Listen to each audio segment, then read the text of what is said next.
When the Mormons came out to Utah, they were already living polygamy, and because of the Mormons' insistence that they had a higher law than the United States Constitution, the United States government became concerned that the Mormon church leaders were in a state of rebellion. So the government was sending out an army to quell the rebellion of the Mormons out here, to make them submit to the federal law.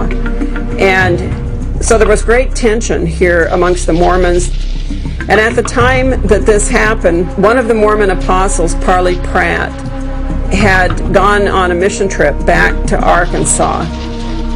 He had earlier married a woman in polygamy who had a living husband.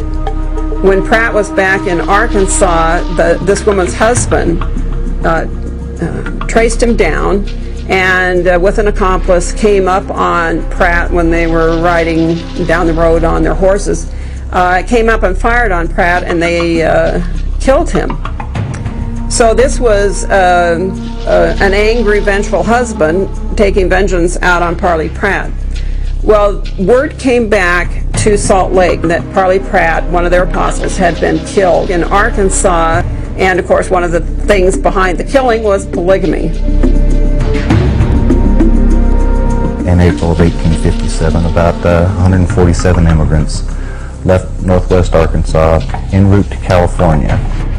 When they came through the territory, you had the Mormons already in this fever mode that they were at war with the United States government. Their apostle had just been killed back in the States, and they were in this fever pitch of rebellion against all these acts. So when this wagon train went through Utah, they focused all of this anger and frustration that had been building on this wagon train, and they held them accountable for the death of Parley Pratt. Of course, the Fancher Baker Party and the immigrants on that train had nothing to do with the assassination of Parley Pratt.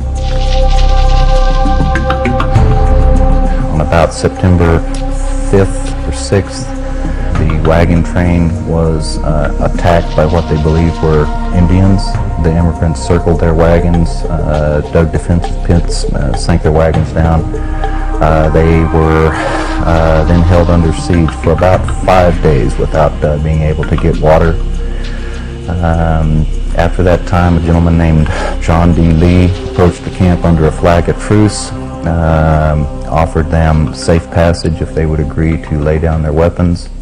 But they felt, well, you know, we're between a rock and a hard place. We got to trust the Mormons, our only hope. Hopefully these men are men of their honor and will truly do what they said and give a safe passage.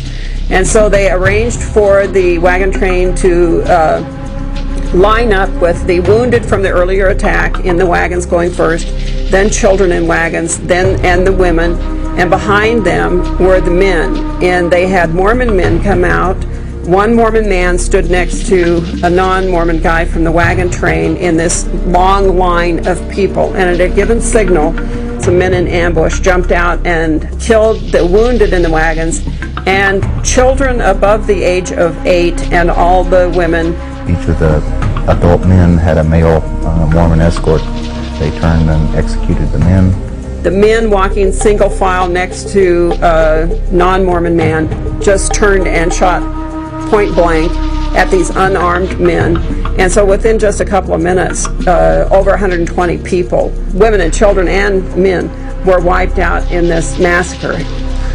I have blood ties to 26, I believe, of the massacred members of the Fancher train.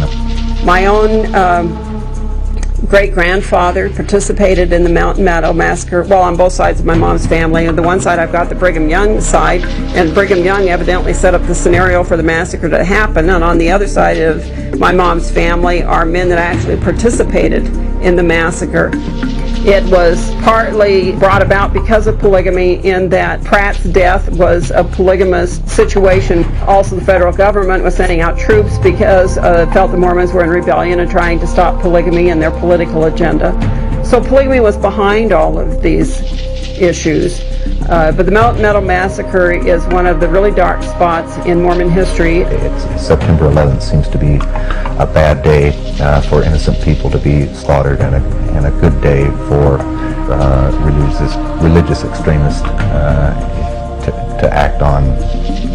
I can't even fathom what would bring people to kill the men, maybe, to kill the women and children, and then to do it so cowardly as to offer them safe passage and have them lay down their weapons, and then to portray folks like that. I don't know. I don't know how you get to that place and justify that with any theology.